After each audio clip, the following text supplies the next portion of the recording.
ಸ್ತ್ರೀಯ ಪವಿತ್ರ ಮತುಲಂ ನೈತಾ ದುಷ್ಯಂತಿ ಕರ್ಹಿಚಿತ್ ಅಂತ ಹೇಳ್ತಾರೆ. ಅದೆಲ್ಲದಕ್ಕೂ ತದ್ವಿರುದ್ಧವಾದಂತಹ ಒಂದು ಪಾಖಂಡಿ ವ್ಯಕ್ತಿತ್ವ ಈಕೆದು ಅಂತ ಅನ್ನಿಸ್ತಾ ಇದೆ. ನಿರ್ಲಜ್ಜತೆಯ ಪರಾಕಾಷ್ಠೆಯನ್ನು ತೋರ್ತಾ ಇದ್ದಾರೆ. ಈಕೆಯನ್ನು ಎತ್ತಿ ಒಗೆಯೋದಕ್ಕೆ ಅವ್ರಿಗೆ ಎಷ್ಟೊಂದು ಉತ್ಸಾಹ ಇತ್ತು, ಅವ್ರ ಮನಸ್ಸಿನಲ್ಲಿ ಎಷ್ಟು ಆತಂಕ ಇತ್ತು ಅನ್ನೋದು ಸ್ಪಷ್ಟವಾಗುತ್ತೆ. ಆ ತಾಯಿ ಮುಖವನ್ನು ನೋಡಿದ್ರೆ ಹೇಳ್ಕೊಳ್ಳಾರ್ದಂತಹ ಸಂಕಟ ಎಲ್ಲ ಮುಖದಲ್ಲಿ ಕಾಣಿಸುತ್ತೆ. ಆಕೆ ಇವತ್ತು ಗೆದ್ದು ಬಂದಿದ್ದಾಳೆ.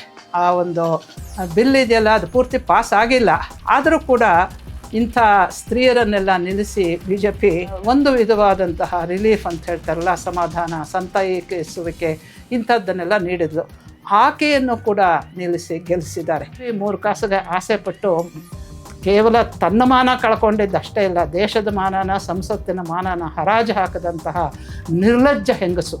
ಇವರು ಯಾರೂ ಕೂಡ ಹೆಂಗಸರ ಕಷ್ಟಕ್ಕೆ ಸ್ಪಂದಿಸಲೇ ಇಲ್ಲ. ಅವರ ನೋವು ಇವರಿಗೆ ಅರ್ಥವೇ ಆಗಲಿಲ್ಲ. ಇವತ್ತು ಇಂಥ ಒಂದು ಅತ್ಯಂತ ದುರ್ಭರವಾದ ಮಟ್ಟಕ್ಕೆ ಬಂದು ಮುಟ್ಟಿದೆ ಅಂತ ಹೇಳಿದ್ರೆ ಏನೂ ಆಶ್ಚರ್ಯ ಇಲ್ಲ.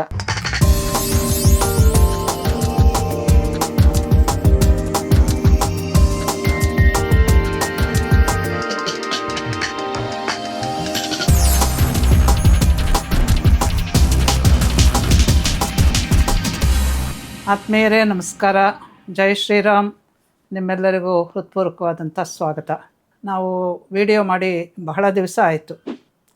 ಇದಕ್ಕೆ ಕಾರಣ ನನ್ನ ಆರೋಗ್ಯದಲ್ಲಿ ಸ್ವಲ್ಪ ಏರ್ಪೇರಾಗಿದ್ದು. ಆರೋಗ್ಯ ಸರಿ ಇಲ್ಲದೆ ಇರುವಾಗ ವಿಡಿಯೋ ಮಾಡೋದಕ್ಕೆ ಆಗಲಿಲ್ಲ, ಹಾಗಾಗಿ ಬಹಳ ದಿವಸ ಆಯಿತು. ಆದರೆ ನಾನು ಆರೋಗ್ಯ ಸರಿ ಇಲ್ಲದೆ ಇದ್ದರೂ ಕೂಡ ಅಲ್ಲಿ ಇಲ್ಲಿ ಹೋಗ್ತಾ ಇದ್ದೆ. ಆ ಸಂದರ್ಭದಲ್ಲಿ ನನಗೆ ತುಂಬ ಪ್ರೋತ್ಸಾಹದಾಯಕವಾದಂತಹ ನುಡಿಗಳು ಬರ್ತಾಯಿತ್ತು. ಲೀಲಾಜಾಲದ ಈ ಕಂಟೆಂಟ್, ನಾವು ಅಡಕ ಏನು ಕೊಡ್ತೀವಿ ನಮ್ಮ ವಿಡಿಯೋಗಳ ಮೂಲಕ, ಅದರ ಬಗ್ಗೆ, ಅದರಲ್ಲೂ ಹಿಂದೆ ದುರಂಧರ ಬಗ್ಗೆ ಮಾಡಿದ್ವಿ ನಾವು. ಇದನ್ನೆಲ್ಲ ಕುರಿತು ತಿಳಿದವರು ಮತ್ತು ಸ್ವಲ್ಪ ವಿಮರ್ಶಾ ದೃಷ್ಟಿ ಇರೋರು, ಈ ಎಜುಕೇಟೆಡ್ ಪೀಪಲ್, ಇವರೆಲ್ಲ ತುಂಬ ಉತ್ತಮವಾದಂತಹ ಅಭಿಪ್ರಾಯಗಳನ್ನು ಹೇಳಿದರು. ನಮಗೆ ಲೀಲಾಜಾಲ ಬಹಳ ಇಷ್ಟ ಆಗುತ್ತೆ, ತುಂಬ ಹೊಸದಾದಂಥ ಅಡಕ ಇರುತ್ತೆ ಇದರಲ್ಲಿ ಅಂತ. ಹೀಗಾಗಿ ಮತ್ತೆ ಎಷ್ಟು ದಿವಸ ಬಿಟ್ಟರೂ ಕೂಡ ಲೀಲಾಜಾಲ ವಿಡಿಯೋಗಳನ್ನು ಮಾಡೋದಕ್ಕೆ ನಾನು ಮುಂದೆ ಬಂದಿದ್ದೀನಿ. ಇಷ್ಟು ದಿವಸ ನಾನು ಮಾಡದೇ ಇದ್ದಿದ್ದಕ್ಕೆ, ತುಂಬ ದಿವಸದ ಗ್ಯಾಪ್ ಕೊಟ್ಟಿದ್ದಕ್ಕೆ ಕ್ಷಮೆ ಇರಲಿ. ನಿಮ್ಮೆಲ್ಲರ ಪ್ರೋತ್ಸಾಹ ಮೊದಲಿನಂತೆ ಇರಲಿ ಅಂತ ಕೇಳ್ಕೊಳ್ತಾ, ಈಗ ಮತ್ತೆ ಒಂದು ಕಂಟೆಂಪ್ರರಿ ಇಶ್ಯೂ, ಅಂದರೆ ತತ್ಕಾಲದಲ್ಲಿ ಯಾವುದು ಸುದ್ದಿಯಲ್ಲಿದೆ ಅಂಥ ಒಂದು ವಿಚಾರನ ಕುರಿತು ಮಾತಾಡೋಣ ಅಂತ. ನಿಮಗೆಲ್ಲರಿಗೂ ತಿಳಿದಿರೋ ಹಾಗೆ ನಾನು ಸಾಮಾನ್ಯವಾಗಿ ಒಂದೇ ವಿಷಯಕ್ಕೆ ಮಿತಿ ಮಾಡಿಕೊಂಡಿಲ್ಲ. ಸಾಹಿತ್ಯ, ಸಂಗೀತ, ಕಲೆ ಮತ್ತು ದರ್ಶನಶಾಸ್ತ್ರ, ಅಂದರೆ ಫಿಲಾಸಫಿ, ರಾಜಕೀಯ, ಸಾಮಾಜಿಕ, ಐತಿಹಾಸಿಕ, ಹೀಗೆ ಅನೇಕ ವಿಚಾರಗಳ ಬಗ್ಗೆ, ಸಾಂಸ್ಕೃತಿಕವಾದಂತಹ ಕಥನಗಳು, ಇದೆಲ್ಲವನ್ನು ಸೇರಿಸ್ಕೊಳ್ತಿದ್ದೀವಿ. ಇವತ್ತಿನ ದಿವಸ ನಮ್ಮ ಸದ್ಯ ಕಾಲದಲ್ಲಿ ಈ ದೇಶದಲ್ಲಿ ಯಾವ ರಾಜಕೀಯ ಪಲ್ಲಟಗಳು ನಡೆದು ಹೋಗ್ತಾ ಇದೆ ಅನ್ನೋದ್ರ ಬಗ್ಗೆ, ಅದರಲ್ಲೂ ವಿಶೇಷವಾಗಿ ಪಶ್ಚಿಮ ಬಂಗಾಳದಲ್ಲಿ ನಡೀತಾ ಇರುವಂತಹ ಈ ಅತ್ಯಂತ ಆಶ್ಚರ್ಯಕರವಾದಂತಹ, ಆದರೆ ಖೇದವನ್ನು ಉಂಟು ಮಾಡುವಂತಹ ವಿದ್ಯಮಾನಗಳನ್ನು ಕುರಿತು ಹೇಳೋಣ ಅಂತ. ನಾನು ಈ ಮಮತಾ ಬೇಗಮ್ ಅಂತಿದ್ದಾರಲ್ಲ, ಆಕೆ ಬ್ರಾಹ್ಮಣ ಕುಟುಂಬದಲ್ಲಿ ಹುಟ್ಟಿದ್ರು ಕೂಡ ಮಮತಾ ಬ್ಯಾನರ್ಜಿ ಅಂತ, ಆದರೆ ಆಕೆ ಮುಮತಾಜ್ ಬೇಗಮ್ ಆಗಿಬಿಟ್ಟಿದ್ದಾರೆ. ಓದಿದ್ದು ಇಸ್ಲಾಮಿಕ್ ಸ್ಟಡೀಸ್ ಅಂತೆ. ಆಮೇಲೆ ಈಗ ಅವರು ಆಚಾರ ನಡತೆಯಲ್ಲಿ ಇಟ್ಕೊಂಡಿರೋದು ಕೂಡ ಇಸ್ಲಾಂ. ಅದೆಲ್ಲ ಇಟ್ಕೋಬೋದು, ಅವರಿಷ್ಟ ಅದು. ಆದರೆ ಅವರು ಹಿಂದೂಗಳನ್ನು ದ್ವೇಷ ಮಾಡೋದಕ್ಕೂ ಶುರು ಮಾಡಿ ತಮ್ಮ ರಾಜಕೀಯ ಪ್ರವೃತ್ತಿಯಿಂದ ಹಿಂದೂಗಳ ಮೇಲೆ ಇನ್ನಿಲ್ಲದ ಅತ್ಯಾಚಾರಗಳನ್ನು ಎಸಗಿದ್ರು. ಇದು ಒಬ್ಬ ಸ್ತ್ರೀಯಾಗಿ ಇಷ್ಟೊಂದು ಈ ಕೀಳು ಮಟ್ಟಕ್ಕೆ, ಅಥವಾ ಇಷ್ಟೊಂದು ದುರ್ಭರವಾದಂಥ ರೀತಿಯಲ್ಲಿ, ಪೈಶಾಚಿಕವಾದಂಥ ರೀತಿಯಲ್ಲಿ ಒಂದು ರಾಜಕೀಯ ನಡೆ ನುಡಿಗಳನ್ನು ಮಾಡಬಹುದಾ ಅಂತ ನೋಡಿದವ್ರಿಗೆ, ಕೇಳಿದವ್ರಿಗೆ ಆಶ್ಚರ್ಯ ಆಗುವಂಥ ಮಟ್ಟದಲ್ಲಿ ಇದೆ ಅದು. ಇದನ್ನು ಕುರಿತು ನಾನು ಬಹಳ ದಿವಸದಿಂದ ನಿಮ್ಮೊಡನೆ ಹಂಚ್ಕೋಬೇಕು ಅಂತಿದ್ದೆ. ಏನು ಹಂಚ್ಕೋಬೇಕು ಅಂತ ಹೇಳಿದ್ರೆ, ಈ ದೇಶದಲ್ಲಿ ಸ್ತ್ರೀಯರನ್ನು ಕುರಿತು ತುಂಬ ವಿಶಿಷ್ಟವಾದಂತಹ ಒಂದು ಗೌರವ ಭಾವ ಇದೆ. ಸ್ತ್ರೀಯರನ್ನು ಕುರಿತು ನಿಂದನೆ ಮಾಡಿರೋದು ಇದೆ. ಆ ನಿಂದಕರನ್ನು ನಿಂದಿಸಿ ಮತ್ತು ಅಂದರೆ ಖಂಡನ ಅಂತ ಹೇಳ್ತಾರಲ್ಲ, ಆ ರೀತಿಯಾಗಿ ಅನೇಕ ಜನ ವಿದ್ವಾಂಸರು ಮತ್ತು ದರ್ಶನಕಾರರು, ಗ್ರಂಥಕಾರರು ಈ ಸ್ತ್ರೀಯರ ಉತ್ತಮವಾದಂತಹ ಸ್ವಭಾವ ಏನಿದೆ ಅದನ್ನು ಕುರಿತು ತುಂಬ ಚೆನ್ನಾಗಿ ಹೇಳಿರೋವಂಥ ಗ್ರಂಥಗಳಿದೆ, ಗ್ರಂಥಗಳಲ್ಲಿ ಉಲ್ಲೇಖಗಳಿದೆ. ಅದನ್ನು ಹಿನ್ನೆಲೆಯಾಗಿ ಇಟ್ಟುಕೊಂಡು ಈ ಬಂಗಾಲದಲ್ಲಿ ನಡೀತಾ ಇರುವಂತಹ ಈ ದುರಾಚಾರ ಇದೆಯಲ್ಲ, ಅದರಲ್ಲೂ ಸ್ತ್ರೀಯರೇ ನಡೆಸ್ತಾ ಇರುವಂತಹ, ಸ್ತ್ರೀಯರೇ ಮುಂದೆ ನಿಂತು ನಡೆಸ್ತಾ ಇರುವಂತಹ ಸ್ತ್ರೀಯರ ಮೇಲಿನ ದುರಾಚಾರ, ಇದನ್ನು ಒಂದು ಸ್ವಲ್ಪ ವಿಶ್ಲೇಷಣೆ ಮಾಡೋಣ ಅನ್ನೋ ಒಂದು ಭಾವನೆ ಇತ್ತು ನನಗೆ. ಆದರೆ ನಾನು ಹೇಳಿದ ಹಾಗೆ ಕಾರಣಾಂತರಗಳಿಂದ ಆಗಿರಲಿಲ್ಲ. ಇವತ್ತು ಅದನ್ನು ಮಾಡ್ತಾಯಿದ್ದೀನಿ. ನಿಮಗೆಲ್ಲರಿಗೂ ಕೂಡ ನಾನು ಹಿಂದೆನೂ ಹೇಳಿದ್ದೆ, ಒಬ್ಬರು ತುಂಬ ದೊಡ್ಡ ವಿದ್ವಾಂಸರಿದ್ದರು ನಮ್ಮ ದೇಶದಲ್ಲಿ, ವರಾಹಮಿಹಿರ ಅಂತ. ವರಾಹಮಿಹಿರರ ಬೃಹತ್ ಸಂಹಿತ ಅಂತ ಒಂದು ಗ್ರಂಥನೂ ಇದೆ. ಇದ್ರ ಬಗ್ಗೆ ಉಲ್ಲೇಖ ಮಾಡಿದ್ದೆ ನಾನು. ಇದೊಂದು ಎನ್ಸೈಕ್ಲೋಪೀಡಿಯಾ. ಈ ಗ್ರಂಥದಲ್ಲಿ ತುಂಬ ಅದ್ಭುತವಾದಂತಹ ವಿಚಾರಗಳಿದೆ. ಎಲ್ಲವನ್ನೂ ನಾನು ಇವತ್ತು ಹೇಳೋದಿಲ್ಲ. ಸ್ತ್ರೀಯರ ವಿಚಾರದಲ್ಲೂ ಇದೆ ನೋಡಿ. ಯಾವುದೇ ಒಂದು ಗ್ರಂಥದಲ್ಲಿ ಸ್ತ್ರೀಯರ ವಿಚಾರ ಬರುತ್ತೆ, ಅಂದರೆ ಸಾಮಾಜಿಕವಾಗಿ ಅವರನ್ನು ಹೇಗೆ ನಡೆಸ್ಕೋಬೇಕು ಇತ್ಯಾದಿ ಎಲ್ಲ ಧರ್ಮಶಾಸ್ತ್ರಗಳಲ್ಲಿ ಆಚಾರ ವಿಚಾರಗಳು ಬರುತ್ತೆ. ಆದರೆ ಈ ಗ್ರಂಥದಲ್ಲಿ, ಅಂದರೆ ವರಾಹಮಿಹಿರನ ಈ ಬೃಹತ್ ಸಂಹಿತಾ ಗ್ರಂಥದಲ್ಲಿ ಯಾವುದಿದೆ ಅಂತ ಹೇಳಿದ್ರೆ, ಸ್ತ್ರೀ ಪ್ರಶಂಸಾಧ್ಯಾಯ ಅಂತ ಒಂದು ಅಧ್ಯಾಯ ಇದೆ. ಈ ಸ್ತ್ರೀ ಪ್ರಶಂಸಾಧ್ಯಾಯದಲ್ಲಿ ಸ್ತ್ರೀಯರನ್ನು ಕುರಿತು ತುಂಬ ಉತ್ತಮವಾದಂತಹ ಶ್ರೇಷ್ಠ ಮಟ್ಟದ ಮಾತುಗಳನ್ನು ಹೇಳಿದ್ದಾರೆ. ನಾನು ಇದನ್ನು ಸಾಮಾನ್ಯವಾಗಿ ಸ್ತ್ರೀಯರನ್ನು ಕುರಿತು ಮಾತಾಡುವಾಗ ಮತ್ತು ನಮ್ಮ ದೇಶದಲ್ಲಿ ಸ್ತ್ರೀಯರಿಗಿರುವಂತಹ ಸ್ಥಾನಮಾನಗಳನ್ನು ಕುರಿತು ಮಾತಾಡುವಾಗ ಈ ವರಾಹಮಿಹಿರನ ಉಕ್ತಿಗಳನ್ನು ಆಗಾಗ ಉಲ್ಲೇಖ ಮಾಡ್ತಾ ಇದ್ದೆ. ಅದರಲ್ಲಿ ಒಂದು ಮಾತನ್ನು ಇಲ್ಲಿ ಹೇಳ್ತೀನಿ. ಸ್ತ್ರೀಯ ಪವಿತ್ರ ಮತುಲಂ ನೈತಾ ದುಷ್ಯಂತಿ ಕರ್ಹಿಚಿತ್ ಅಂತ ಹೇಳ್ತಾರೆ.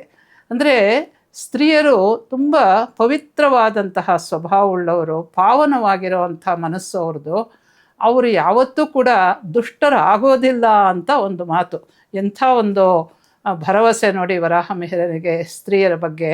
ಅಂದರೆ ಅವರ ಸದ್ಭಾವನೆ ತುಂಬ ಶ್ರೇಷ್ಠ ಮಟ್ಟದ್ದು. ಅದರಿಂದ ಪುರುಷರು ಸುಮ್ಮನೆ ಸ್ತ್ರೀಯರನ್ನು ನಿಂದಿಸಬಾರ್ದು ಅನ್ನೋ ಒಂದು ಧಾಟಿಯಲ್ಲಿ, ಆ ಅರ್ಥದಲ್ಲಿ ಹೇಳೋದು. ಇನ್ನೊಂದಂತೂ ತುಂಬ ಚೆನ್ನಾಗಿರೋವಂಥದ್ದು. ಇದನ್ನು ನಾನು ಮತ್ತೆ ಮತ್ತೆ ಹೇಳಿದ್ದೆ. ನಾನು ಎಲ್ಲೆಲ್ಲಿ ಈ ವಾಕ್ಯಗಳನ್ನು ಹೇಳ್ತಾ ಇದ್ನೋ ಅಲ್ಲೆಲ್ಲ ಕೂಡ ಕೇಳಿದವರು, ಅದರಲ್ಲೂ ಸ್ತ್ರೀಯರು ಮತ್ತೆ ಮತ್ತೆ ಬಂದು ನನ್ನನ್ನು ಕೇಳಿ ಆ ಶ್ಲೋಕಗಳನ್ನು ಬರ್ಕೊಂಡು ಹೋಗ್ತಾಯಿದ್ರು. ಅದು ಏನಪ್ಪ ಅಂತ ಹೇಳಿದ್ರೆ, ಇದು ಒಂದು ಸಣ್ಣ ಶ್ಲೋಕ. ಸೋಮಸ್ತಾಸಾಂ ಅದಾತ್ ಶೌಚಂ ಗಂಧರ್ವ ಶಿಕ್ಷಿತಾಂಗಿರಂ ಅಗ್ನಿಶ್ಚ ಸರ್ವಭಕ್ಷಿತ್ವಂ ತಸ್ಮಾನ್ ನಿಷ್ಕಸಮಾ ಸ್ತ್ರೀಯ ಅಂತ. ಅಂದರೆ ಹೆಂಗಸರು ಅಂತ ಹೇಳಿದ್ರೆ ಅಪರಂಜಿಗೆ ಸಮಾನ ಅಂತ.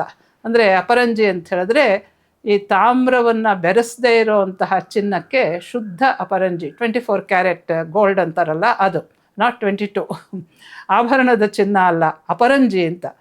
ಅದಕ್ಕೆ ಹೋಲಿಸ್ತಾ ಇದ್ದಾನೆ ವರಾಹಮಿಹಿರಾಚಾರ್ಯನು ಸ್ತ್ರೀಯರನ್ನು. ಯಾತಕ್ಕೆ ಅಂತ ಹೇಳಿದ್ರೆ ಅವನು ಹೇಳ್ತಾನೆ, ಸೋಮದೇವತೆ ಅವರಿಗೆ ಶೌಚ ಅಂತ ಹೇಳಿದ್ರೆ ಪಾವಿತ್ರ್ಯವನ್ನು ಕೊಟ್ಟಿದ್ದಾನಂತೆ, ಶುದ್ಧಿಯನ್ನು, ಮನಃಶುದ್ಧಿಯನ್ನು, ದೇಹ ಶುದ್ಧಿಯನ್ನು ಕೊಟ್ಟಿದ್ದಾನೆ. ಎರಡನೇದಾಗಿ ಸೋಮಸ್ತಾಸಾಮದ ಶೌಚಂ ಗಂಧರ್ವ ಶಿಕ್ಷಿತಾಂಗಿರಂ, ಗಂಧರ್ವ ದೇವತೆ ಉತ್ತಮವಾದಂತಹ ವಾಕ್ಕನ್ನು ಕೊಟ್ಟಿದ್ದಾನಂತೆ.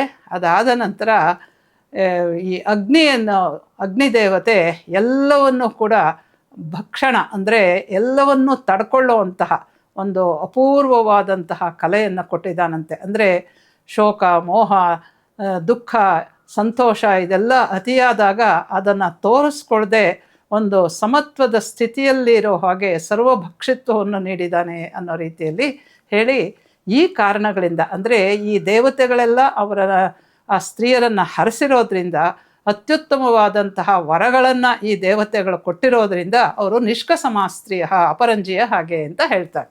ಹೀಗಿರುವಾಗ ಈ ಹಿನ್ನೆಲೆಯಲ್ಲಿ, ಅಂದರೆ ಈ ದೇಶದಲ್ಲಿ ಸ್ತ್ರೀಯರನ್ನು ಕುರಿತು ಇಂತಹ ಒಂದು ಸದ್ಭಾವನೆ, ಸೌಹಾರ್ದ, ಒಂದು ಪವಿತ್ರವಾದಂತಹ ಭಾವನೆ ಇರುವಾಗ ಈ ದೇಶದ ಸ್ತ್ರೀಯರೇ ಅದೇ ತಮ್ಮ ಜನರ ಮೇಲೆ, ಅದರಲ್ಲೂ ಒಬ್ಬ ಮುಖ್ಯಮಂತ್ರಿ ಅಧಿಕಾರ ಸ್ಥಾನದಲ್ಲಿ ಕೂತ್ಕೊಂಡು ತನ್ನದೇ ಆದಂತಹ ಪ್ರಜೆಗಳನ್ನು, ಅಂದರೆ ಸಾಮಾನ್ಯ ಜನರ ಮೇಲೆ ಎಂಥ ಒಂದು ದುರಾಚಾರಗಳನ್ನು, ಅತ್ಯಾಚಾರಗಳನ್ನು ನಡೆಸಲು, ಅದರಲ್ಲೂ TMC ಕಾರ್ಯಕರ್ತರ ಮೂಲಕ, ಅಂದರೆ ಅದರಲ್ಲಿ 3/4 ಜನ ಮುಸಲ್ಮಾನರೇ ಇದ್ದರು, ಅವರನ್ನು ಆಯುಧಗಳನ್ನಾಗಿ ಬಳಸ್ಕೊಂಡು ಈಕೆ ಆ ಸ್ತ್ರೀಯರನ್ನು ಎಷ್ಟು ಗೋಳುಗುಟ್ಟಿಸಿದ್ಲು ಅನ್ನೋದು ನನಗೆ ಜೀರ್ಣ ಮಾಡ್ಕೊಳ್ಳೋದಕ್ಕೆ ಸಾಧ್ಯವಾಗದೇ ಇರುವಂತಹ ವಿಚಾರ.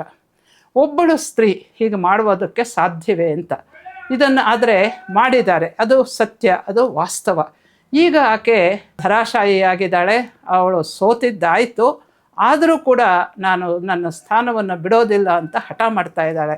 ಅಂದರೆ ಹಠಮಾರಿತನ, ಅಹಂಕಾರ, ಅದರ ಜೊತೆಗೆ ಒಂದು ಉದ್ದಟತನ, ಇವೆಲ್ಲವೂ ಸೇರಿ ಈ ಸ್ತ್ರೀಯನ್ನು ನಿಷ್ಕಸಮ ಅಂತ ಹೇಳ್ತಾನಲ್ಲ ಯಾರು ವರಾಹಮಿಹಿರ, ಅದಕ್ಕೆ ತದ್ವಿರುದ್ಧವಾದಂತಹ ಸ್ಥಾನದಲ್ಲಿ ನಿಲ್ಲಿಸ. ವಸ್ತುತಃ ನನ್ನನ್ನು ಕೇಳಿದ್ರೆ ಮಮತಾ ದೀದಿ ಏನು ಮಾಡಿದ್ದಾಳೆ ಅಂತ ಹೇಳಿದ್ರೆ, ವರಾಹಮಿಹಿರಾಚಾರ್ಯ ಯಾವ ಉನ್ನತವಾದಂತಹ ಒಂದು ಸ್ತ್ರೀ ಕಲ್ಪನೆಯನ್ನು ಕೊಟ್ಟಿದ್ದಾನೆ, ಆಕೆಯ ಒಂದು ನಡತೆ, ಇದೆಲ್ಲದನ್ನು ಕುರಿತ ಆಚಾರ ವಿಚಾರ, ಅದೆಲ್ಲದಕ್ಕೂ ತದ್ವಿರುದ್ಧವಾದಂತಹ ಒಂದು ಪಾಖಂಡಿ ವ್ಯಕ್ತಿತ್ವ ಈಕೆದು ಅಂತ ಅನ್ನಿಸ್ತಾ ಇದೆ. ನೋಡಿ, ಈಕೆ ಯಾರೂ ಮಾಡದೇ ಇರೋವಂತಹ ವಿಚಿತ್ರವಾದಂಥ ಕೆಲಸಗಳನ್ನು ಮಾಡ್ತಾ ಇದ್ದಾಳೆ. ಅದು ಆಕೆಗೆ ಈ ಇಂಗ್ಲೀಷಲ್ಲಿ ಹೇಳ್ತಾರಲ್ಲ ಶೇಮ್ಲೆಸ್ ಅಂತ, ನಿರ್ಲಜ್ಜತೆಯ ಪರಾಕಾಷ್ಠೆಯನ್ನು ತೋರ್ತಾ ಇದ್ದಾರೆ. ಯಾರಾದರೂ ಸೋತ ಮೇಲೆ ನನ್ನ ಜಾಗ ಬಿಡೋದಿಲ್ಲ ಅಂತ ಯಾರಾದರೂ ಹೇಳ್ತಾರ?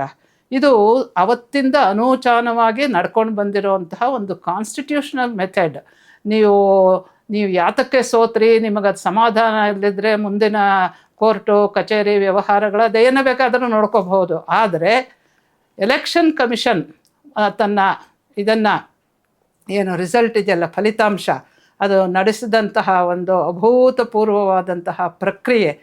ಈ ವರ್ಷವೇ ನಿಜ ಹೇಳಬೇಕು ಅಂತ ಹೇಳಿದ್ರೆ, ಈ ವರ್ಷವೇ ಯಾವ ವಿಧವಾದಂತಹ ವೈಲೆನ್ಸ್, ಅಂದರೆ ಅತಿಯಾದಂತಹ ಹಿಂಸೆ ಇಲ್ಲದೆ ಎಲ್ಲರೂ ಕೂಡ ಬಂದು ತಮ್ಮ ತಮ್ಮ ಮತವನ್ನು ಚಲಾಯಿಸಿದ್ದು. ಸುಮಾರು 92% ಮತ ಚಲಾವಣೆ ಆಗಿದೆ ಅಂತ ಹೇಳಿದ್ರೆ ಅದನ್ನು ಊಹಿಸ್ಕೊಳ್ಳೋದಕ್ಕೂ ಸಾಧ್ಯವಿಲ್ಲ. ಅಂದರೆ ಜನ ಎಷ್ಟೊಂದು ಅವರು ಸಫರ್ ಮಾಡ್ತಾಯಿದ್ರು, ಯಾವ ರೀತಿಯಲ್ಲಿ ಅವರು ಖೇದಗೊಂಡಿದ್ದರು, ದುಃಖಿತರಾಗಿದ್ದರು. ಕೊನೆಗೂ ಬಂದು ಅವ್ರಿಗೆ ಅವಕಾಶ ಸಿಕ್ಕಿದಾಗ ಹೇಗೆ ತಮ್ಮ ಮತ ಚಲಾವಣೆ ಮಾಡಿದ್ರು. ಈ ಮಮತಾ ಬಾನು ಬೇಗಂ ಈಕೆಯನ್ನು ಎತ್ತಿ ಒಗೆಯೋದಕ್ಕೆ ಅವ್ರಿಗೆ ಎಷ್ಟೊಂದು ಉತ್ಸಾಹ ಇತ್ತು, ಅವ್ರ ಮನಸ್ಸಿನಲ್ಲಿ ಎಷ್ಟು ಆತಂಕ ಇತ್ತು ಅನ್ನೋದು ಸ್ಪಷ್ಟವಾಗುತ್ತೆ. ಅದಾಯಿತು. ಈಗ ಇಷ್ಟು ಗೆದ್ದ ಆದಮೇಲೆ, ಅಂದರೆ BJP ಗೆದ್ದಾದ ಮೇಲೆ, ಅವರಿಗೆ ಅಭೂತಪೂರ್ವವಾದಂತಹ ಗೆಲುವು ಬಂದ ಮೇಲೆ ಅದು ಸಾಧ್ಯವೇ ಇಲ್ಲ, ಇವರೆಲ್ಲ ಕಳ್ಳತನ ಮಾಡಿದ್ದಾರೆ ಅಂತ.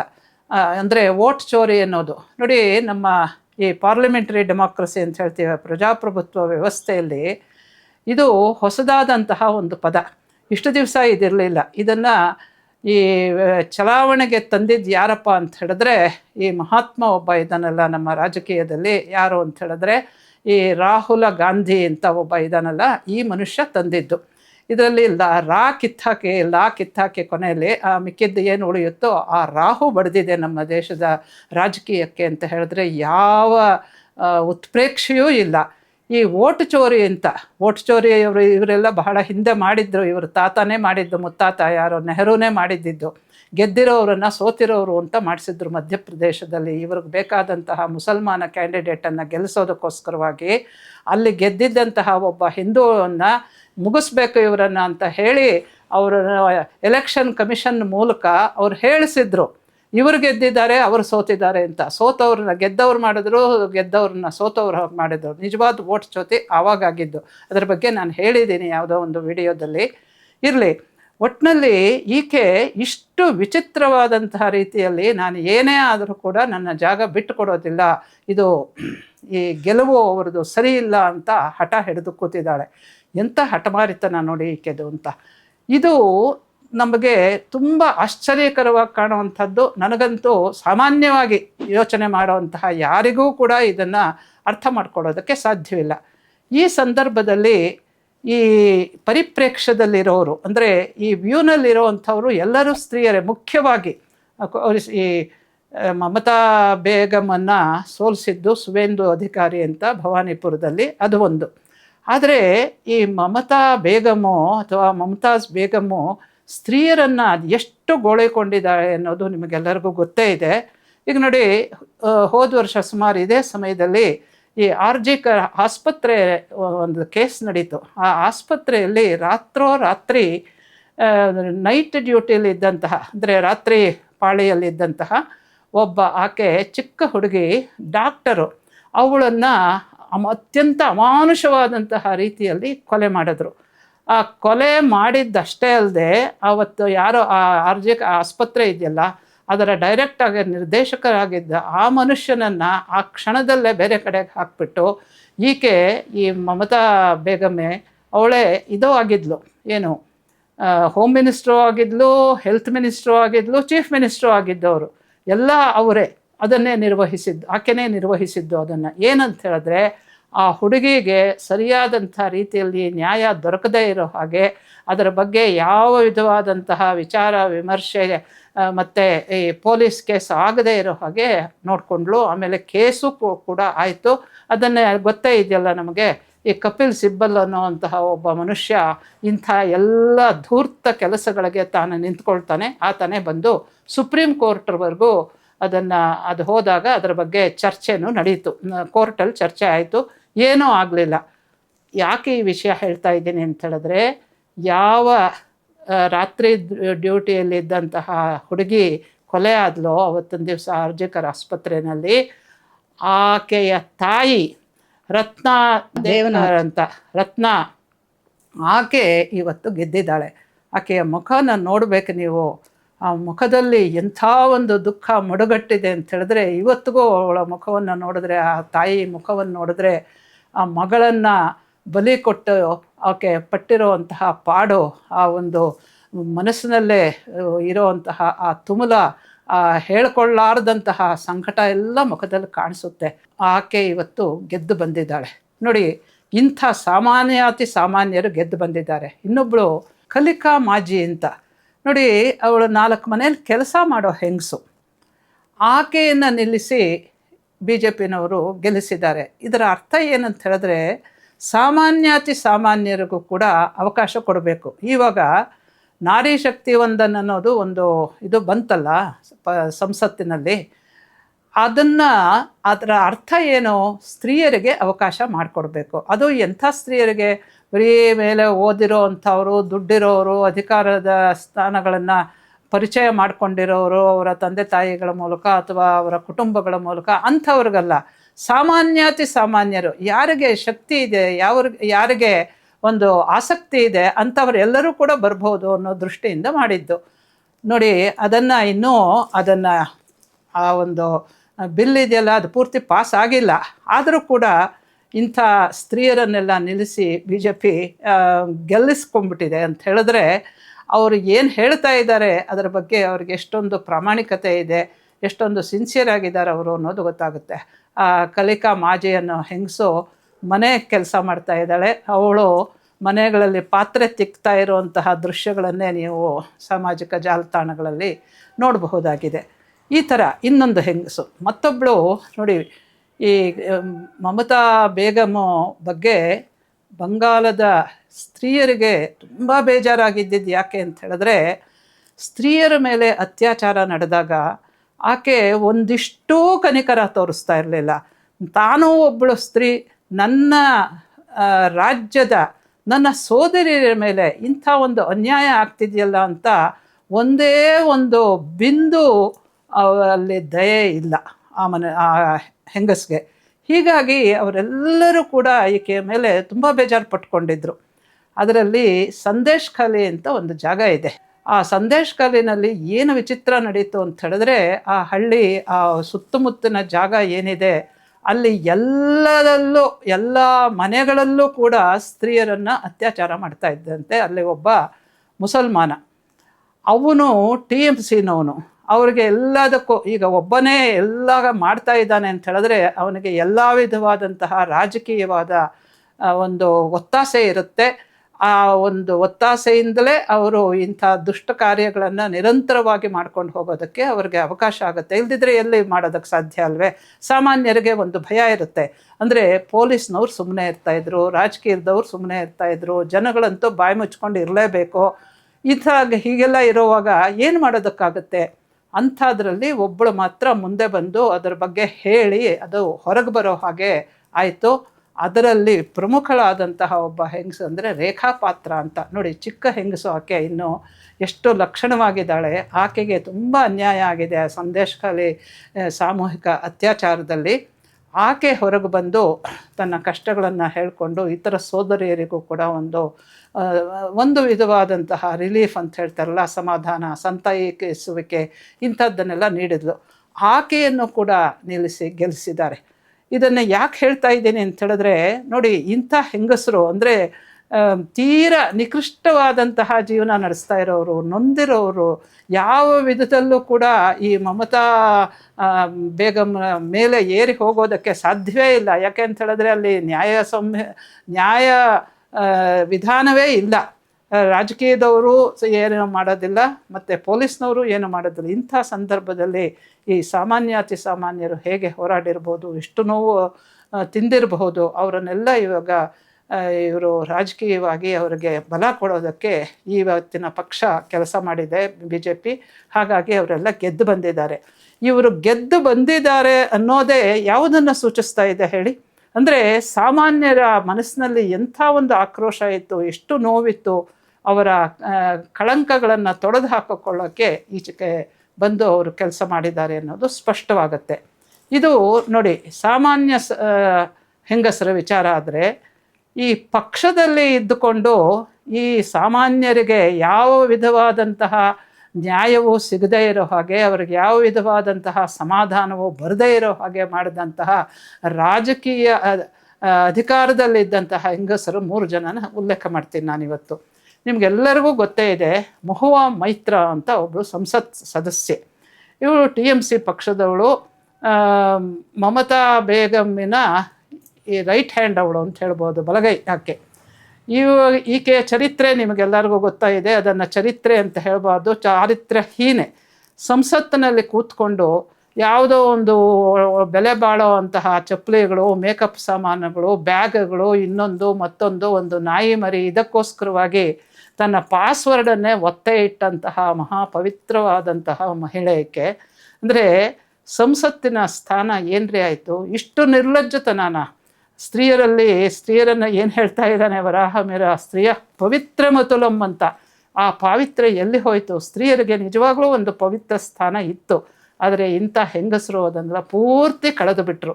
ಅಲ್ಲ, ಆಕೆ ಸಂಸತ್ತಿನಲ್ಲಿರೋಳು, ಅವಳಿಗೆ ಸಂಬಳ, ಸಾರಿಗೆ ಎಲ್ಲ ಬರುತ್ತೆ, ಸವಲತ್ತುಗಳಿದೆ, ಅತ್ಯಂತ ಉತ್ತಮವಾದಂಥ ಉನ್ನತವಾದಂತಹ ಸ್ಥಾನ.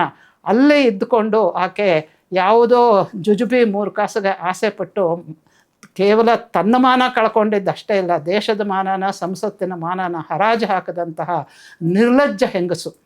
ಅವಳು ಕೆಲಸ ಮಾಡಿದ TMCಗೆ. ಇನ್ನೊಬ್ಬಳು ಸಾಗರಿಕಾ ಘೋಷ್ ಅಂತ, ಇವಳು ಬಂಗಾಲಿನೇ. ಇವಳು ಕೂಡ ರಾಜ್ಯಸಭಾ ಮೆಂಬರ್ ಮಾಡಿಕೊಂಡ್ರು. ಈಕೆ ಯಾರು ಅಂತ ಹೇಳಿದ್ರೆ ರಾಜದೀಪ್ ಸರ್ದೇಸಾಯಿ ಅಂತ ಒಬ್ಬ ಇದನ್ನೆಲ್ಲ ಇಂಡಿಯಾ ಟುಡೇನಲ್ಲಿ ಈತನ ಹೆಂಡತಿ. ಈಕೆಯನ್ನು ರಾಜ್ಯಸಭಾ ಮೆಂಬರ್ ಮಾಡಿಕೊಂಡ್ರು. ಇವಳು ಇದ್ಲು. ಇವಳು ಒಂದು ದಿವಸ ಒಂದು ಮಾತು ಹೇಳಿಲ್ಲ. RJ-ಕರ್ ಕೇಸಲ್ಲಿ ಆ ನೊಂದ ಸ್ತ್ರೀಯರ ಪರವಾಗಿ ನೋಡಿ, ಸತ್ತಿದ್ದು ಲೇಡಿ ಡಾಕ್ಟರು, ಆಕೆಯ ತಾಯಿ ಹೋರಾಡ್ತಾ ಇದ್ದಾಳೆ.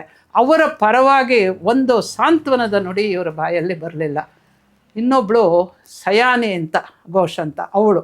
ಹೀಗೆ ಇವರೆಲ್ಲರೂ ಕೂಡ ಅಂದರೆ ಅಧಿಕಾರ ಸ್ಥಾನದಲ್ಲಿದ್ದವರು, ಸಂಸತ್ ಸದಸ್ಯರು, ಮಮತಾ ಬೇಗಮ್ಗೆ ಅತ್ಯಂತ ಕರೀಬಾಗಿರೋರು, ಹತ್ತಿರದಲ್ಲಿರುವಂಥವ್ರು, ಇವರು ಯಾರೂ ಕೂಡ ಹೆಂಗಸರ ಕಷ್ಟಕ್ಕೆ ಸ್ಪಂದಿಸಲೇ ಇಲ್ಲ. ಅವರ ನೋವು ಇವರಿಗೆ ಅರ್ಥವೇ ಆಗಲಿಲ್ಲ. ಇಲ್ಲಿ ನೋಡಿ, 2 ಸೆಟ್ ಆಫ್ ಸ್ತ್ರೀಯರನ್ನು ನಾನು ತೋರಿಸ್ತಾ ಇದ್ದೀನಿ. ಮೇಲ್ಗಡೆ ಎಲ್ಲದಕ್ಕಿಂತ ಮೇಲೆ ಇರೋದು ಬೇಗಮ್ಮು. ಈ ಕಡೆ ಒಂದು ಕಡೆ ಇರೋದು ಇವರು 3 ಜನ ಅಧಿಕಾರ ಸ್ಥಾನದಲ್ಲಿದ್ದು ಬೇಕಾದಂಗೆ ಇಂಗ್ಲೀಷ್ ಮಾತಾಡೋ ಅಂಥವ್ರು. ಇನ್ನೊಂದು ಕಡೆ ಆ 3 ಜನ ಏನೂ ಇಲ್ಲದೆ ತುಂಬ ಕಷ್ಟಪಟ್ಟವರು, ನೊಂದು ಬೆಂದು ಹೋದಂಥವ್ರು ಯಾರು ಇವಳ ರಾಜ್ಯದಲ್ಲಿ. ಹೀಗೆ ಈ ಸ್ತ್ರೀಯರ ಕಷ್ಟ ಸುಖಗಳನ್ನು ನೋಡೋದಕ್ಕೆ ಯಾರೂ ಇಲ್ಲದೆ ಹೋಯ್ತಲ್ಲ ಅಂತ ನನಗೆ ಬಹಳ ಬೇಸರ ಆಗ್ತಾ ಇತ್ತು. ಇವತ್ತಿನ ದಿವಸ ಸೋತಿದ್ದಾರೆ, ಆದರೆ ಅವಳು ಹಠಮಾರಿತನ ಮಾಡ್ತಾ ಇದ್ದಾಳೆ ಆ ಯಮ್ಮ.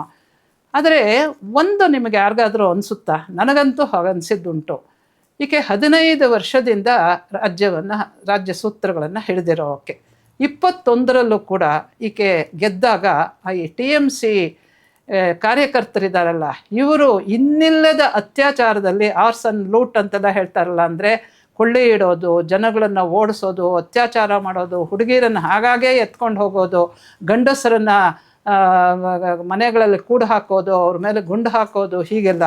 ಜೊತೆಗೆ ಬೇರೆಯವರು ಯಾರೂ ಕೂಡ ಬಂದು BJPಗೆ ವೋಟ್ ಹಾಕಬಾರ್ದು ಅಂತ ಮೊದಲೇ ಅವ್ರಿಗೆಲ್ಲ ಘೋಷಣೆ ಮಾಡಿಟ್ಟು ಬಿಡ್ತಾಯಿದ್ರು.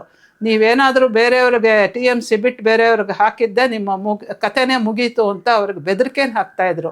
ಈ ರೀತಿಯಲ್ಲಿ ನಡೆದಿದ್ದು 21ರಲ್ಲಿ ಚುನಾವಣೆ.